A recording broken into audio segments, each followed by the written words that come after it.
जब अंग्रेजों का गुलाम था ये हमारा भारत, उस समय अमेरिका से एक मिशनरी को भेजा गया। उसको भेजा गया कि जाओ भारत और जाकर के भारत को ईसाई राष्ट्र बनाओ। और वो 21-22 साल का नौजवान था जिसका नाम था सैमुअल इवान स्टॉक। ईसाई राष्ट्र का मिशन देकर के उसको भेजा गया।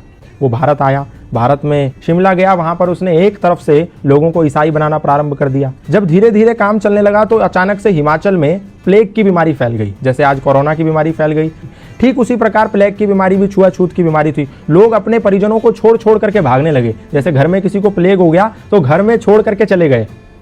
तो ऐसे ही जब देखा सैमुअल इवान स्टॉक ने कि जब ऐसी परिस्थिति पैदा हो गई कि लोग अपने परिजनों को छोड़ छोड़ करके भागने लगे, उस समय वहां पर एक समाज सेवी थे जिनका नाम था पंडित रूलियाराम।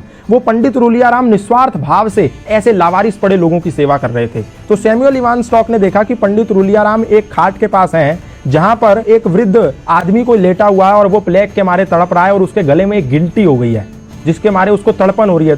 तो पंडित रूलियाराम ने क्या करा, एक कपड़ा लिया, उसकी गर्दन पे रखा और मुंह से उस गिल्टी को निकाल करके उसकी पीड़ा को खत्म कर दिया। उसका मवाद मुंह से निकाला। और जब इस दृश्य को सैमुअल इवान स्टॉक नाम के मिशनरी ने देखा, उसने कहा ये तो सेवा की अत्यंत पराकाष्ठा है, सेवा की उत्कृष्टता है। मैं जो सेवा के नाम पर लोगों को ईसाई बना रहा हूं, ये तो फरेब है, ये तो धोखा है, ये तो फ्रॉडगिरी है, ये तो षड्यंत्र है और ये तो निस्वार्थ सेवा है जहां इनको कुछ नहीं मिलना, ये मर भी सकते हैं, छूने पे लोग मर जा रहे हैं और ये उनकी ऐसी सेवा कर रहा है। उस समय सैमुअल इवान स्टॉक का हृदय परिवर्तन हो गया।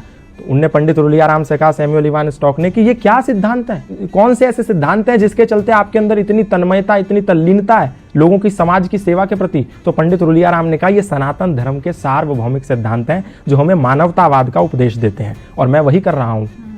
संगच्छध्वम संवदध्वम संवो मनांसि जानताम सर्वे भवन्तु सुखिना सर्वे संतु निरामया के सिद्धांतों को पालन कर रहा हूं। तो सैमुअल इवान स्टॉक ने कहा, मैं भी ये सनातन धर्म के सिद्धांत जानना चाहता हूं।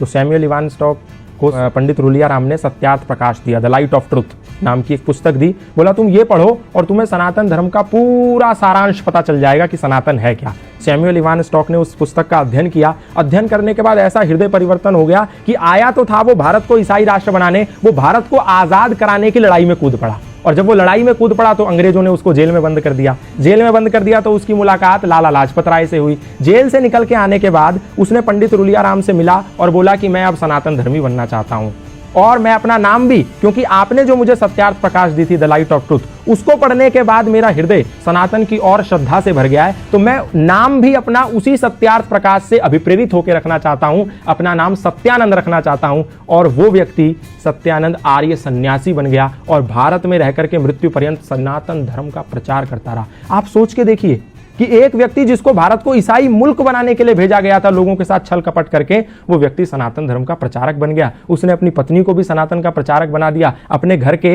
एक कोने में यज्ञशाला खोल दी। आज भी हिमाचल प्रदेश में जाएंगे तो वो यज्ञशाला विद्यमान है। वहां उपनिषदों के मंत्र उकेरे हुए हैं उस यज्ञशाला में। उसके घर में आज भी वो भगवत गीता के श्लोक लिखे हुए हैं। तो ये प्रमाण है कि सनातन को कभी ना उस समय, ना आज, ना आने वाले समय में कभी भी लोगों पर थोपा नहीं गया। ना तो तलवार के जोर पे, ना भय और लालच और षड्यंत्र के जोर पे। सनातन से लोग आए और प्रभावित हो गए। फादर कैमिल बुल के ईसाई मिशनरी थे, आए, रामायण से प्रभावित हो गए, सनातन धर्म का प्रचार करने लगे। बाहर से लूसी गेस्ट आई, सनातन धर्म से प्रभावित हो गई, भारत में गुरुकुल खोल दिया।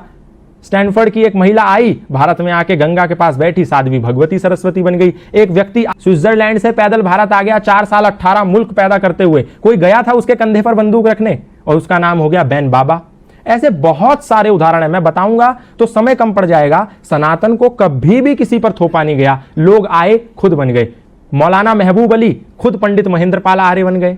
खूब सारे मौलाना, मतलब इमाम मस्जिद के, खुद सनातन धर्मी बन गए। हमने किसी को जोर नहीं दिया, किसी को जबरदस्ती नहीं करी, लोग आए और बन गए। तो इसमें हमारी क्या गलती है?